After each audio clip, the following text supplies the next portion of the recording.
When I say one more video before bed, I unfortunately always get something like this.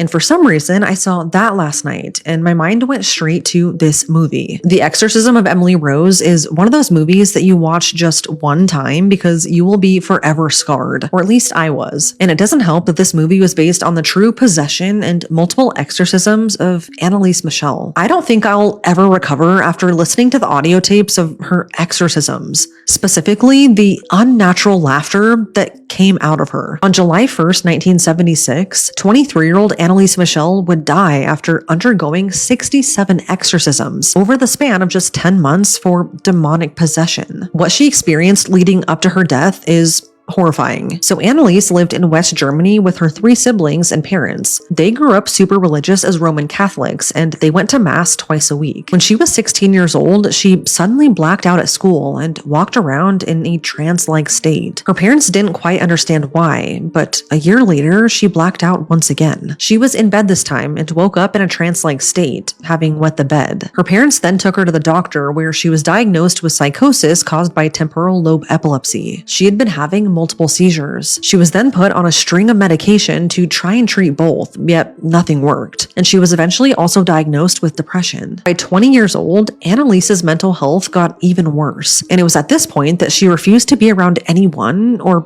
anything religious. In 1970, she had a devastating 3rd seizure. And after this, she started seeing the devil everywhere she went. And she would hear voices telling her that she was damned and that she was going to rot in hell. After 5 years of no improvement on the medications, Anneliese and her parents began to think that she was possessed by a demon. So they appealed to the Catholic Church for an exorcism, but it was initially rejected. They felt that there was no hope in traditional doctors, and they thought that no medication would help Anneliese. So eventually, they stopped going to the doctor altogether. But in that time frame, Anneliese's behavior grew more and more terrifying. She became incredibly aggressive and would hurt herself. She often drank her own urine and would eat insects and crawl under tables. It got so bad that she even barked like a dog for 2 days, and she would compulsively do up to 400 squats a day, and even bit the head off of a dead bird. She would then resort to growling and was eventually taken to a commune. During her time there, she couldn't even be in the same room as a crucifix, and she would refuse to drink holy water. When she would walk up to the shrine, she physically could not enter. She said that the soil burned like fire and she couldn't take it any longer. Anneliese said that when she looked around at the other people praying, it looked like they were gnashing their teeth at her. It was there that she was determined to be suffering from demonic possession. In 1975, the family finally got approval from a local bishop to begin performing exorcisms, but this was ordered to be in total secrecy. The exorcisms would be performed by 2 priests, and they started in late September of 1975. Over the next 10 months, Anneliese would be subjected to 1 or 2 exorcisms a week, and those would last up to 4 hours long. In total, she underwent 67 exorcisms, and the audio tapes from those exorcisms are literally terrifying. I'm about to play a clip for you right now, so this is your trigger warning. What you're about to hear is incredibly disturbing.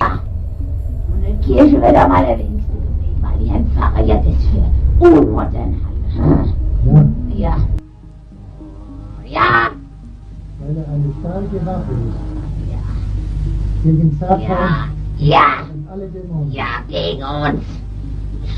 Ja,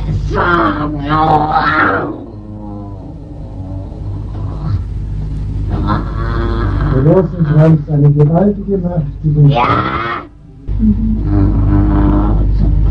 Wer ist der Schuld daran? Ihr. Im Namen des Vaters und des Sohnes und des Heiligen Geistes. Amen. So lang noch nicht, ne? Nein, im Namen des Vaters und des Sohnes und des Geistes. Amen. Die Automagie kommt ja nur von dir. Im Namen des Vaters und des Sohnes und des Heiligen Geistes. Amen. Sage die Wahrheit, Vater der Lüge. Nein! Wir müssen deutlich als Prinzessin sein! Das jeder weiß. Oh ja! Oh, das freut mich unheimlich. Die Drecksau ja. Das kann ich Ihnen gar nicht sagen, wie unheimlich mich das freut.